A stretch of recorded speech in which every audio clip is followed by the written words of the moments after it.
Episode 4, comic book look, and a Brewsky, ASM 300. Let's go.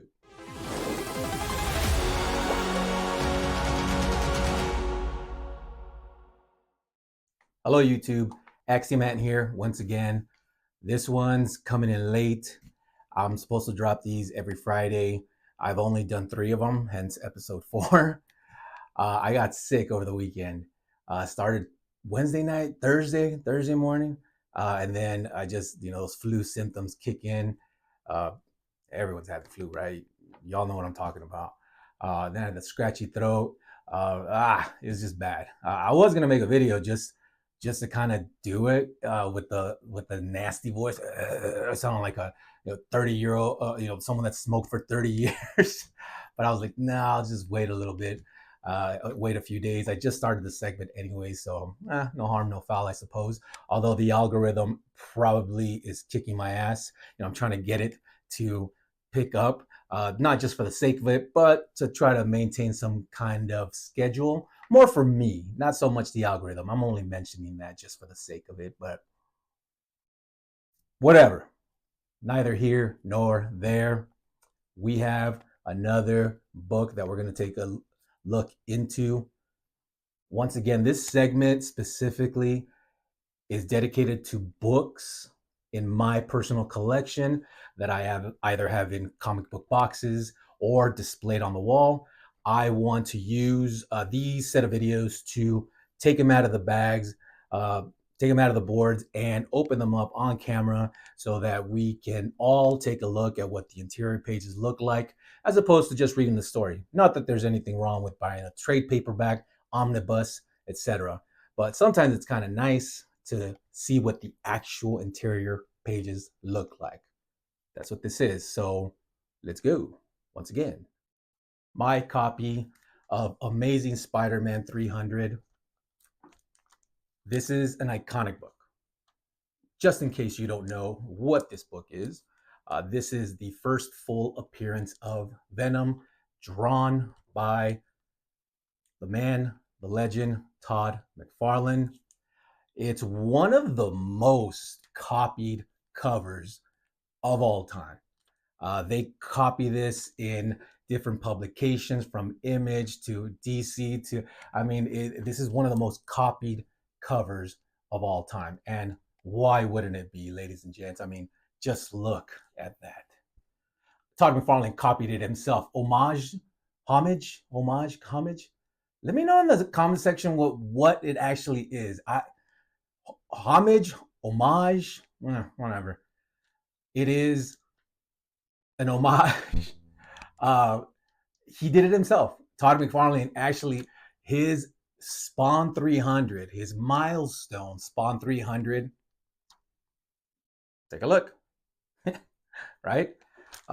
Hey, who better to copy off of than yourself if you're the man? This is specifically, for those that know about these things, that's the barcode, right? Y'all know what that is. Well, let's talk about what that is. So this is what us collectors refer to as a newsstand edition. That's what it is, but that is what we call it, because that's what it is. So what's the difference between having this barcode there? And for reference, I did pull out my copy of X-Men 268. You'll notice that there is no barcode on this. There's a little Spider-Man drawing on there, right? In the corner. What's the difference? So the difference being, newsstand copies were sold in those spinner racks, and they could actually be sold not just in comic book stores. They could be sold elsewhere. You're like a liquor store or a convenience store, a gas station, places where they had that spinner rack and you could pull comics from there.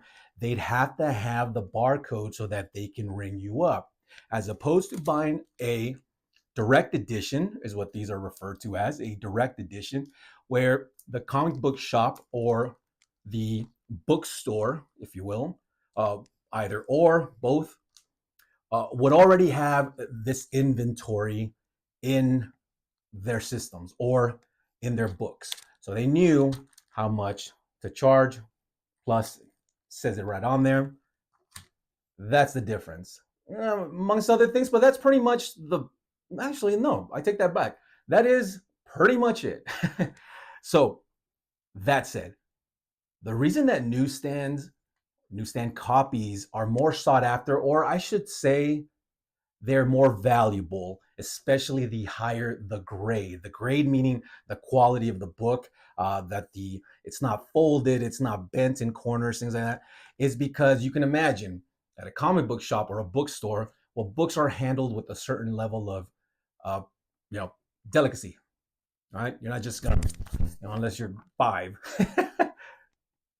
uh, well, not so much at a gas station or at a convenience store, right? You're just grabbing books and you're just putting them back, right? Window shopping, if you will. So to get a high quality book that was a newsstand edition in the collector world is more difficult than the other, and that's why they hold a special value, a more sought after value amongst comic book collectors. Just a quick little history lesson. It's not history because this is an ongoing thing. This is a thing that is a living thing. I've said thing like a million times already, amongst us, because it is. So if you had the chance to get yourself a newsstand copy of whatever book, is it's typically more sought after. Not necessarily something that some people go after because the price tag is higher for that reason. If you just want to own the book and not necessarily the kind of little in the little extras, I guess, if you will, you don't have to, right? I would be more than happy with just my copy of Amazing Spider-Man 300, very key, iconic Spider-Man book. If it was this or the other, I just happen to get myself a newsstand edition. I'm bougie like that. And in case you haven't noticed, I wanted to change things up from the last 3 episodes, which were all X-Men comics. There's a lot of talk about the black suit Spider-Man in the MCU. Right? There's pictures, photos everywhere, YouTubers, set photos. The list goes on. Hence, I also had to bring this guy out to go along with this video. So I thought I'd change it up a little bit and grab myself one of my Spider-Man books. What better way to start than this? Now we are going to open it up. If you're enjoying my content, please hit the like button, subscribe to my channel, hit that notification bell so you're notified every time I drop a new video. Most importantly of all, thank you for watching. Thank you for watching. Here's the book in my Mylar bag. You can tell I've reused this bag a few times with other comics because of the multiple tape on the back. But that's what this is here. It's not a perfect copy. As you guys can maybe see, there are spine ticks all along the side. But it's a pretty damn good copy, in my opinion. This I did get from eBay, so I did not get it out in the wild. I probably should have. One thing I like to pay attention to when I'm shopping on eBay is whether you're buying from a shop, from an actual comic book shop. I mean, to each their own, right? But if I know I'm buying it from a comic book shop that's on eBay, I feel better about myself because I'm still supporting a comic shop, even if it's not my local comic shop, LCS. So, well, yeah, whatever makes you feel better, actually, man. But I do feel better. So let's go ahead and take the tape off here.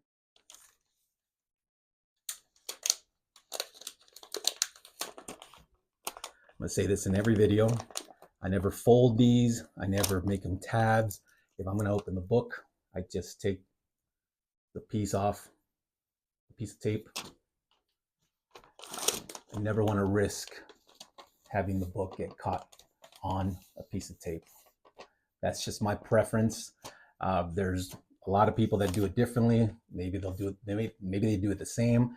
This is just the way I prefer.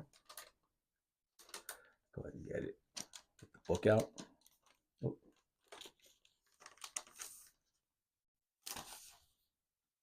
All right, there it is. Now for this particular book, this one's actually quadruple aborted. I'm gonna have to do a video about all the bags and boards and how many to use, how many not to use. This one in particular has 4, but I'm not here to talk about bags and boards, at least not in this video. We are actually going to take a look at the interior of the book. I do wash my hands thoroughly before I take my books out. Your hands have oils, all that stuff, but nothing in good cleaning and pressing. That won't take care of that.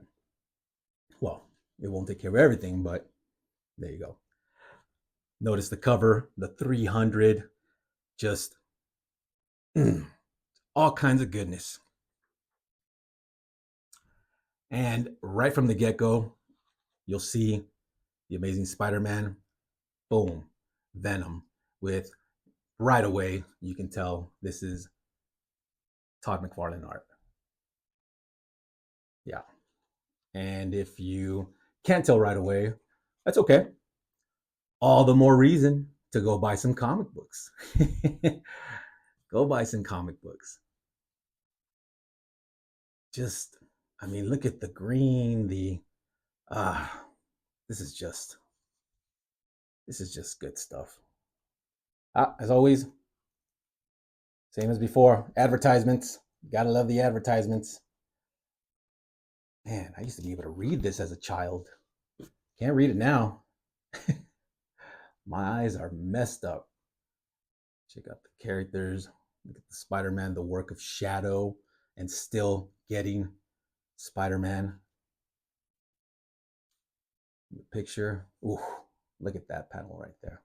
Look at that panel. Can you believe we actually used to fill these out and send them in? Well, for those that could afford stamps. I couldn't even afford stamps when I was a kid. Yeah, needless to say, I did not grow up. I can't even use the word wealthy. I just didn't grow up with hardly any money. That's okay. Builds character.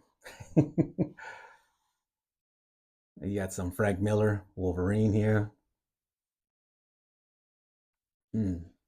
The classic Todd McFarlane webbing. He invented this webbing.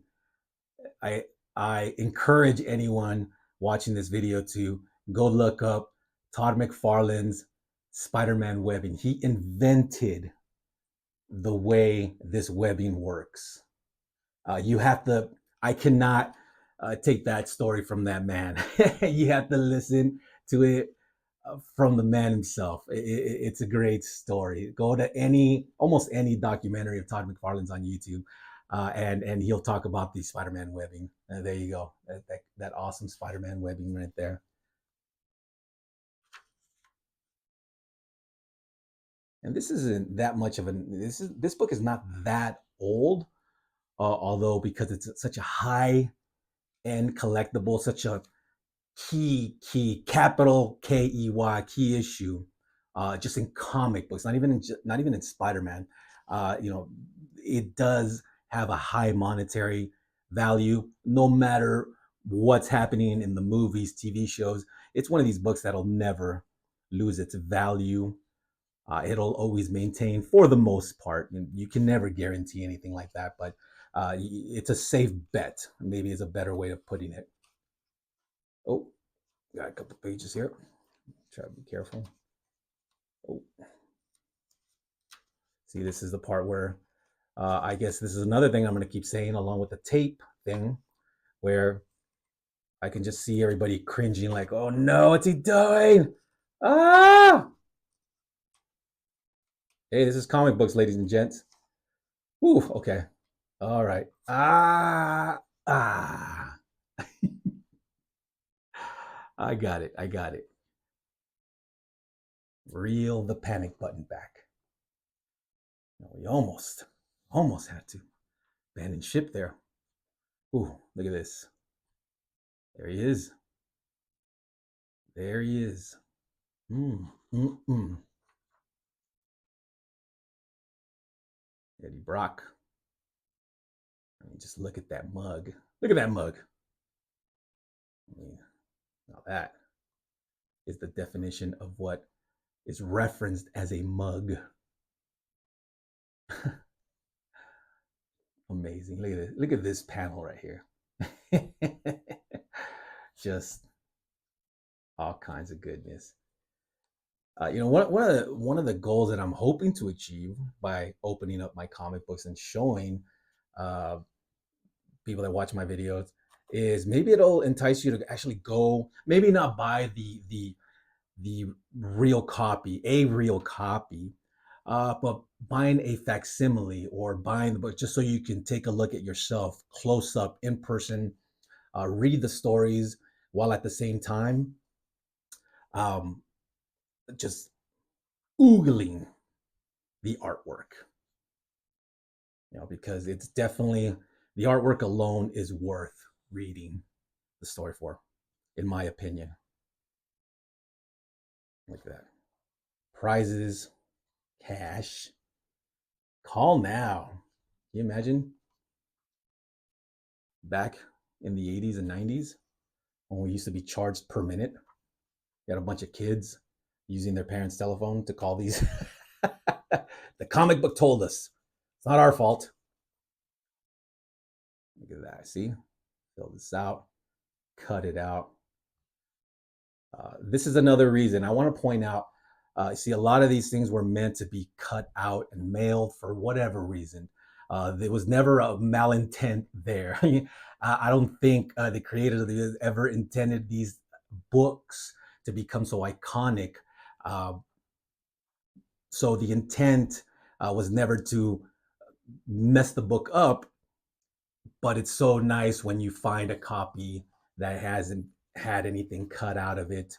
That is another big thing that collectors always look for. The way Spider-Man looks. I will quote Todd McFarlane here. Well, not quote exactly, but when they told him, well, Spider-Man would not look like that, and his answer was like, exactly, he wouldn't look like that. So he said he was already tired, maybe not tired, I'm misquoting that, but he said, everyone kept writing about Spider-Man the man, but what about Spider-Man? What about the spider part of it? I love that. I love that. And here, easily you can see more of a Spider-Man as opposed to a Spider-Man, if that makes sense. The spider's web. This is where Stan Lee would write a little memo. I used to love reading these. There's some smudging here. Obviously would affect the grade. And look at that. Look at the back. Woo! That's how old some of these books. And when I say old, I mean this is a 90s book, for crying out loud. Man, I mean it says it right in the front. Yep. Actually, I take it back. I stand corrected, ladies and gents. If you take a look at this right on the edge here, you can actually see the year, 1988. Hopefully the camera catches that. But that is my copy of Amazing Spider-Man 300, first full appearance of Venom. Look at those blues, those blue hues that bring out the black in the black suit. Just genius. Just you have to really appreciate the fact that someone thought of that. How do you bring out the blacks? How do you outline? Well, okay, let's add blue. Oh, just so good. Just so good. And this is me putting my book back in its bag. Just don't know why. I like capturing this moment just because you watch me take it out. It don't make sense to watch the book go back in, nice and taut inside the Mylar. There you go. I'll put a piece of tape, but there it is. That's it for this episode of Comic Book Look and a Brewsky ASM 300. As always, collect what you love what you collect. See you guys in the next one. Cheers.